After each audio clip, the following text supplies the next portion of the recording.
I slept and woke up in the pool of my own way. I was thoroughly embarrassed.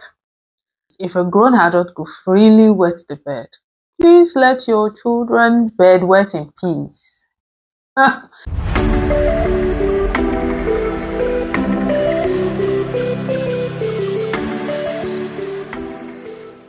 Hi everyone, welcome back to my channel. Today we're talking about something that most parents worry about, but they hardly talk about out loud.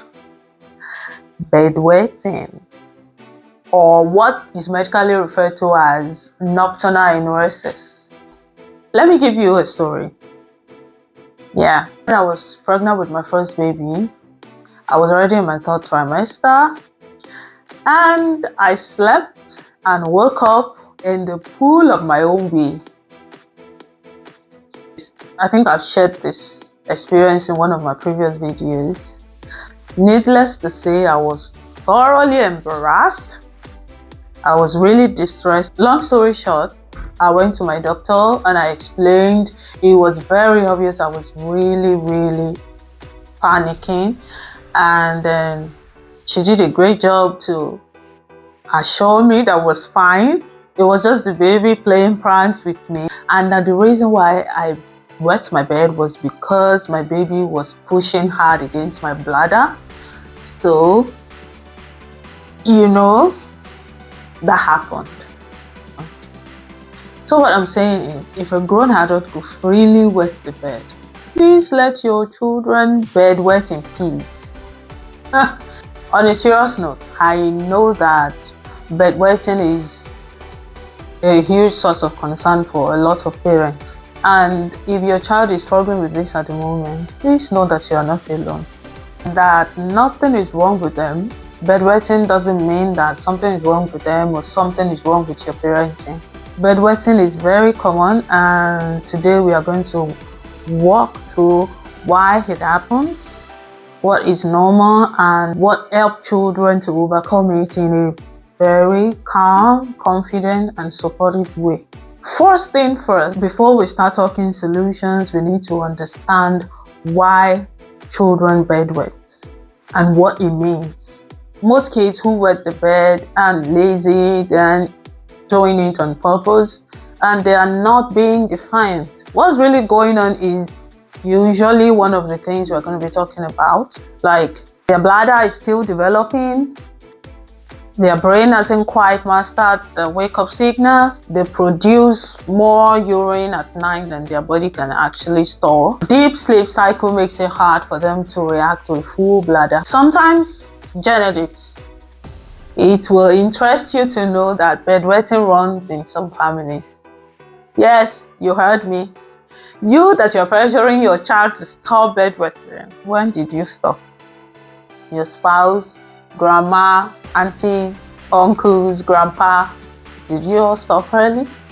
Millions of kids experience bedwetting. In fact, at age 6, about 1 out of every 7 children still bedwets, and it's gradually become less as the children grow older. Some people have also said that female children stop bedwetting earlier than male children. That means boys bedwet longer than girls. I really don't know how that works. I don't know. I only have boys.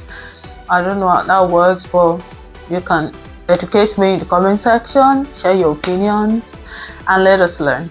I want to set the tone right up front. Your child is not choosing this, so punishment, shame, or pressure is not going to help. It's going to make the problem worse.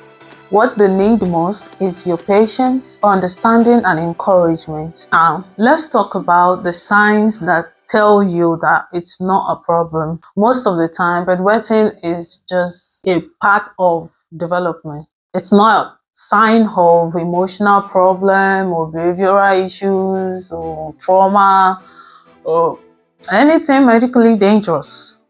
For example, if your child was once dry at night for at least 6 months and starts wetting again, that's called secondary bedwetting. It can be caused by stress, maybe new siblings, moving homes, or even constipation. But again, most cases are absolutely manageable with gentle, simple strategies. Now, let's talk about what you as a parent can do to support children to stop bedwetting. We're talking about practical, research-backed things you can start doing to support your child's progress. And number one on that list is to keep their evenings calm and predictable. Kids' system responds strongly to routine. So a consistent wind down process can help their nervous system relax, which also helps bladder control. A helpful evening routine can look like finishing dinner early, limiting rough play before bed, turning off screens 1 hour before bed, having a calm, relaxing bedtime ritual like songs, quiet reading, or just gentle stretching, stuff like that. The goal is to reduce stress and help the body to naturally shift into a healthy sleep cycle. Number 2 is smart hydration, not less water. A common misconception is to drastically reduce water intake, but kids actually need steady hydration throughout the day. So the overall trick is not less water, but earlier water. So for example, you can encourage steady intake during the day, but you limit large intake of water like 1 or 2 hours before bedtime. You can also avoid sugary sodas and caffeinated drinks in the evening. This helps the bladder to fill predictably during the day, not overnight. Number 3 is a scheduled bathroom trip before bedtime. When the kids are about to go to bed, have them go to the bathroom, and then maybe after brushing their teeth, or maybe they have spent some few minutes on the bed and not sleeping yet, they can have another go. This like double vending helps to completely empty the bladder. Number 4 on the list is constipation. In all you do, please address constipation. A lot of parents will be shocked about this one, but constipation is one of the biggest hidden cause of bedwetting. When the bowels are full, they press against the bladder, which decreases its capacity, and then this can result into bedwetting. To check out for this, you can look out for hard and frequent stools, stomach aches, small pebble-like pools.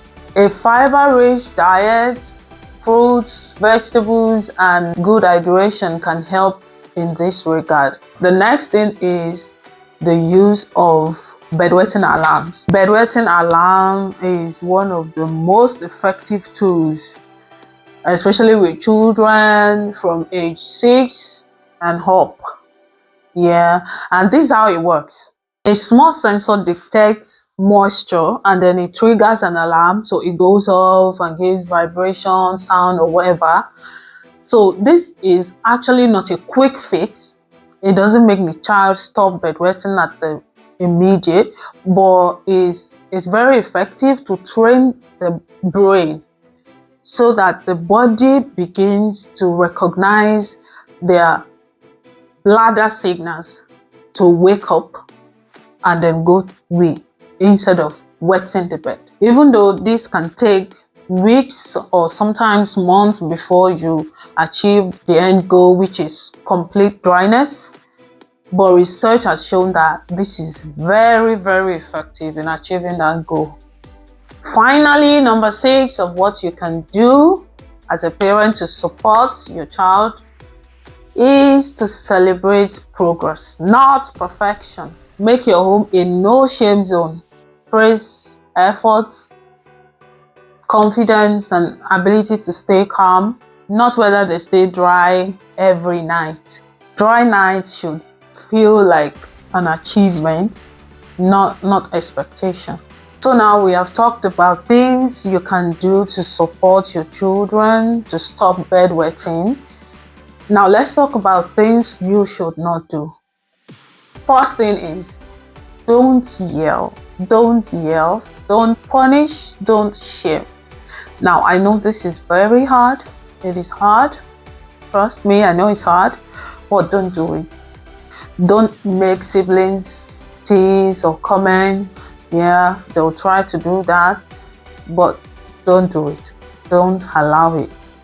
Don't force your child or leave them to clean the whole mess alone, unless of course they're empowered to do so. And don't compare your child with other kids. Remember, bedwetting is not under a child's conscious control.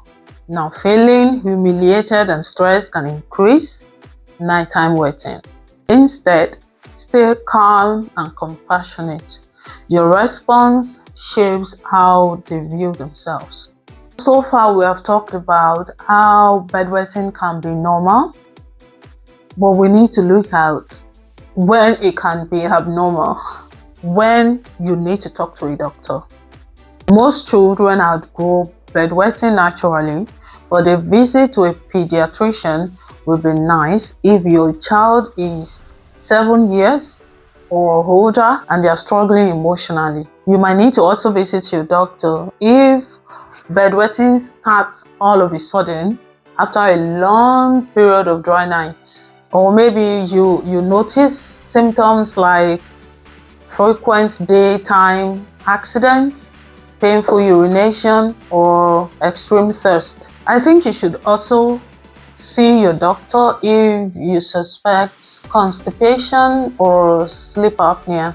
Sleep apnea is a sleep disorder where breathing stops repeatedly and it starts during sleep, and it can cause snoring or gasping or stuff like that. So you might need to speak to a doctor if your child is also showing any of the symptoms. Most often, doctors may check for simple things like UTIs or constipation or just stuff like that, but the reassurance alone is good for most families. If there's anything I hope you take away from this video, is that bedwetting does not define your child.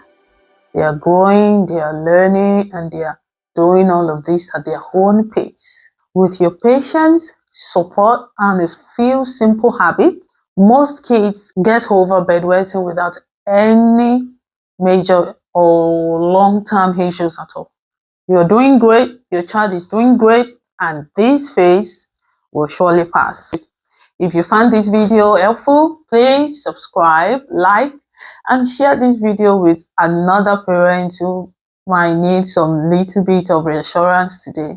Feel free to comment below with questions or topics you would like me to cover next. Thank you so much for watching. I'll see you in my next one.